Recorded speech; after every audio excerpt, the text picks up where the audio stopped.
Ustaz, doktorummaa kabaja argattanii maal gootu? Hakimataa jumnaa yeroo dhukkubsanne. Amma doktorummaa kanaan maal fa'aa hojjettu? Biyyattiin jaarrannaa. Namoonni hedduun doktorummaan isinii kennamuu qaba. Yeroo isiniin jedhan deebiin keessa maal ture? Inshaallah gaaf tokko ifumatti baana.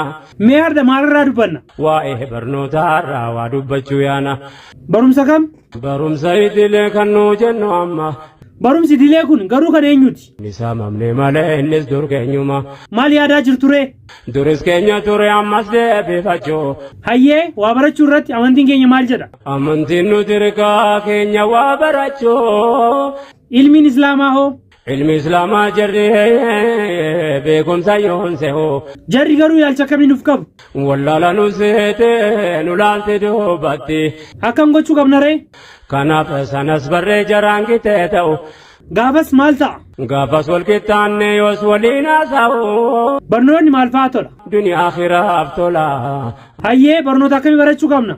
Hunduu bu'aa qaba hundumataa jumna. Yeroo baranne maal fa'aa beekna? Yoo baranne hamaaf gaarii addaan beeyna. Sababa barnoota dhabuu keenyaan maal fa'aa taane? Dooktar Raayyaa Abbaa Mancaa. Himurra dhiisuu kunaaf wayya fakkaata. Maaliif? Namni keessa beeku ni arga akkata. Dhugaadha ni beeku. Dooktar dhaamsa keessan addaa xumurtanii? Dhaamsa keenya har'aaf kana angoo lafanne. Maal nu yaadachiistarree? Du'aayii kadhachuu wal yaadachiifanne. Hayyee du'aayii nuuf godhaa kaa. Qalbii uummata Islaamaa imaaniin nu jiise. Aamin aamin aamin aamin.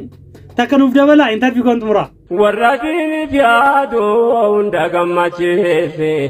Hayyee Dooktar Raayyaa Abbaa Mancaa nuuf galatooma. Dooktoreetii keessan argachuu keessanitti baay'ee itti gammanneera. Nu boonsineessan. Kun mana Rameeks shoodha. Miseensa ta'uu hin irraanfatina akkasumas kooppii liink sheer gochuudhaan hawaasa baddaa bira naa qaqqabsiisaa.